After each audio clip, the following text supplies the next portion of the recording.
Okay, ready. Okay, hi friends, welcome back my YouTube channel. So বন্ধুসকল বহুতে request কৰি আছে যে MMV ট্ৰেডৰ ওপৰত ভিডিও বনাব লাগে অৰ্থাৎ motor mechanic vehicle MMV ITR. So বন্ধুসকল ভিডিওটি হেগলৈকে চাব আৰু সাবস্ক্ৰাইব কৰা নাই যদি সাবস্ক্ৰাইব কৰিব লগতে ঘণ্টা বটনটো দাবাই থৈ দিব মই নটিফিকেশন কিবা আহিলে আপোনালোকক দি দিম আৰু আপোনালোকে আপডেট পাই যাব. So বহুতে সুধি আছে ITR অনলাইন এইটো কৈ লও অনলাইন এতিয়ালৈকে 2020 চনৰ ITR অনলাইন এতিয়ালৈ কোনো ধৰণৰ নটিফিকেশন আহা নাই. সো ফোন কৰি এনেকৈ খবৰ পাইছো যে এইটো মাহৰে লাষ্টত হ'ব আৰু যেতিয়াই ITI অনলাইন খোলা দিয়ে মই ভিডিও বনাই দি দিম আপোনালোকক. সো টেনচন ল'ব নালাগে লগতে আপোনালোকক www.itiassam.nic.in এই ওয়েবসাইটটোত আপোনালোক চেক কৰি থাকিব. সো এতিয়া আৰম্ভ কৰো ভিডিওটো. ওকে ফ্ৰেন্ডছ, ITI MMV এই যেটো ট্ৰেড হৈছে এই ট্ৰেডটো ইঞ্জিনিয়াৰিং ট্ৰেড হয় 2 বছৰীয়া ট্ৰেড 2 বছৰীয়া ডিউৰেচন ইয়াৰ 2 ইয়াৰ্স আৰু এই ট্ৰেডটোৰ কাৰণে আপোনালোকৰ কোৱালিফিকেশন কি লাগিব আপোনালোকৰ 10 পাস কৰিলেই হ'ব. বহুতে সুধি থাকে যে মই ডিগ্ৰী পাস কৰিলো এতিয়া কৰিব পাৰিম নে নোৱাৰিম. অবিয়াসলি পাৰিব কাৰণ 10 পাস কৰিয়েই তো ডিগ্ৰী পাস কৰিছে.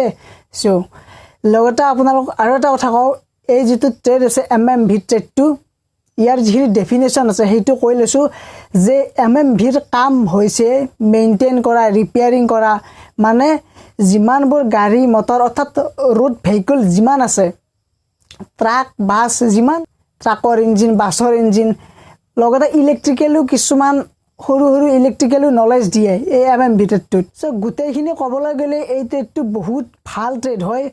সো নিজাকৈও বহুত কিবা কিবি কৰিব পাৰি. সো এতিয়া আহিছো MMV ট্ৰেডৰ সাৰ্টিফিকেট NCVT SCVT দুইটাই আপোনালোকে পাব. মানে NCVT আৰু SCVT টো কিছুমান ITI লৈ কথা কিছুমান ITI NCVT থাকে বা কিছুমানত SCVT থাকে কিছুমানত দুইটাই থাকে. সো ম্যাক্সিমাম ITI অসমৰ যিমানবোৰ গভৰ্ণমেণ্ট ITI আছে SCVT NCVT দুইটাই আছে এই MMV ট্ৰেডটোত. সো আপোনালোকে এপ্লাই কৰিব পাৰিব যেতিয়া অনলাইন খোলা দিয়ে. লগতে এই ট্ৰেডটো কৰিলে আপোনালোকৰ এপ্ৰেন্টিছ কৰিব পাৰিব.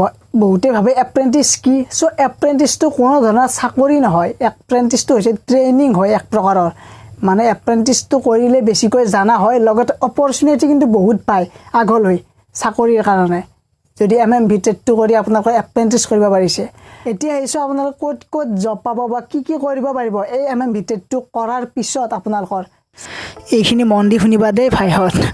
আফটাৰ পাছিং ট্ৰেড সাকসেসফুলি যেতিয়া সাকসেসফুলি আপোনালোকে ট্ৰেডটো পাছ কৰিব তেতিয়া আপোনালোকৰ কি কৰিব পাৰিব যে reputed workshop service centre automobile manufacturers automobile auxiliaries units and government transport corporation মানে যেতিয়া ট্ৰেডটো পাছ কৰিব তেতিয়া আপোনালোকৰ কি কৰিব পাৰিব গভৰ্ণমেণ্ট ট্ৰান্সপৰ্ট মানে আপোনাৰ আমাৰ যে আছে ASTCত আপোনালোকৰ চাকৰি কৰিব পাৰিব. তাত আপোনালোকে এপ্লাই কৰিব পাৰিব. লগতে নিজাকৈ ৱৰ্কশ্বপ খুলি ল'ব পাৰিব. ইয়াত DSৰ কিছুমান আপোনালোকৰ ইণ্ডাষ্ট্ৰি কিছুমানৰ নাম শুনিছে অশোক লেন লগতে TVS মটৰ. সো এনেধৰণৰ ইণ্ডাষ্ট্ৰিবোৰত আপোনালোকৰ যাব পাৰিব. লগতে দে অলছ' ষ্টাৰ্ট দিয়াৰ অ'ন ৱৰ্ক মই কৈছোঁৱে যে নিজাকৈ কিবা কিবি ৰিপেয়াৰিঙৰে হওক বা electrical and battery repair shop লগতে আছে পাৰ্টছ শ্বপ বিভিন্ন ধৰণৰ পাৰ্টছ থাকে নহয় গাড়ী মটৰৰ তাৰ কাৰণে আপোনালোকৰ নিজাকৈ শ্বপ খুলি ল'ব পাৰিব. ইয়াৰ পিছত যেতিয়া এই ট্ৰেডটো কৰিব লগতে এই ট্ৰেডটো কৰাৰ পিছত আপোনালোকৰ যদি হাই ডিগ্ৰী বা ডিপ্ল'মা কোৰ্চ কৰিব খোজে তেতিয়াও আপোনালোকে কৰিব পাৰিব. সো এইখিনি আছিল এই ট্ৰেডটোৰ যিখিনি বেনিফিটছ সেইখিনি.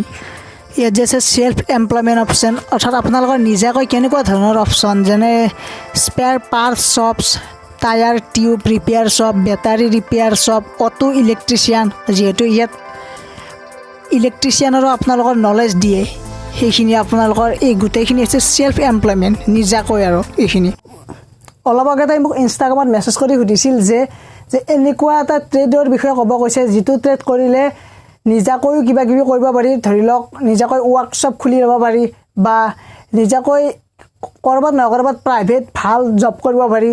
সো কি ট্ৰেড কৰিলে ভাল পাব মোক এনেকুৱাকৈ সুধিছিল. সো MMV ট্ৰেডটো বহুত বেষ্ট ট্ৰেড হয়. মানে ইয়াত নিজৰ পাৰফৰ্মেঞ্চ লৈ কথা. সো বহুতৰে নিজা কিছুমানে ITI কৰি বেলেগ লাইনত যায় কিছুমানেও বেলেগ লাইনত যায়. সো এইটো নিজৰ মতামত মানে নিজৰ ইচ্ছা অনুসৰিহে হ'ব. আৰু বহুতে ভাবে যে এইটো ট্ৰেড ভাল নে এইটো ট্ৰেড ভাল. ITIৰ যিমানবোৰ ট্ৰেড আছে চব ট্ৰেডে ভালেই মানে পাৰফৰ্মেঞ্চ আপোনাৰ ওপৰত ডিপেণ্ড কৰিব যে কিমান ভাল পাৰফৰ্মেঞ্চ দিব পাৰে, কিমান ভাল পাৰ্চেণ্টেজ কৰিব পাৰে যেতিয়া ট্ৰেডটো কৰিব আপোনালোকৰ। চ' সেই অনুসৰিহে আপোনালোকৰ সুযোগবোৰ পাব। যদি আপোনালোকৰ ভালদৰে নকৰে, নাজানে, তেনেহ'লে আপোনালোকক কিয় দিব? আৰু বহুতে সোধে প্ৰাইভেট ITIবোৰ। চ' প্ৰাইভেট ITIবোৰ বেয়া নহয়, প্ৰাইভেট ITIবোৰো ভাল, কাৰণ অলপমান ডিমাণ্ডটো কম, কাৰণ গভমেণ্টে। তাৰ উপৰিও প্ৰাইভেট যিহেতু চৰকাৰী বা গভমেণ্ট ITIত পাবলৈ বহুত হাই পাৰ্চেণ্টেজ লাগে, সেইকাৰণেতো অসমত ইমানবোৰ প্ৰাইভেট ITI এতিয়া খুলি লৈছে, যাতে কম পাৰ্চেণ্টেজ থকা ল'ৰা ছোৱালীখিনিও প্ৰাইভেট ITIত যাব পাৰে, নিজৰ স্কিল ডেভেলপ কৰিব পাৰে। সেইকাৰণে চ' কিছুমানৰ যদি কম পাৰ্চেণ্টেজ আছে বা 50ৰ তলত পাৰ্চেণ্টেজ আছে, তেওঁলোকে প্ৰাইভেট ITIতো কৰিব পাৰিব।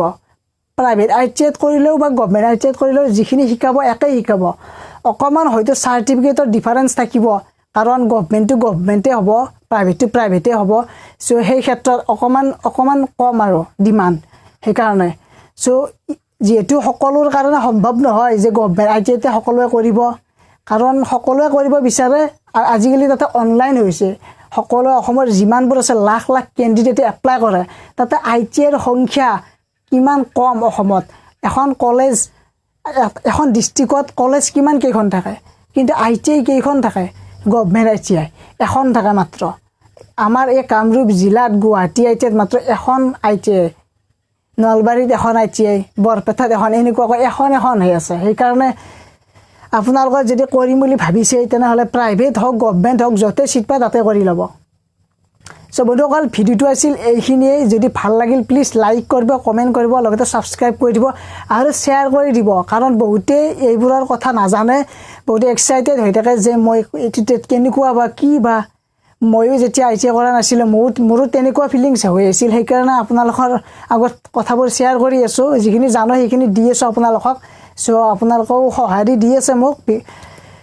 চ' বন্ধুসকল, ভিডিঅ'টো এইখিনিয়ে লাষ্ট। থেংক ইউ ছ' মাছ ভিডিঅ'টো চোৱাৰ কাৰণে। Bye bye.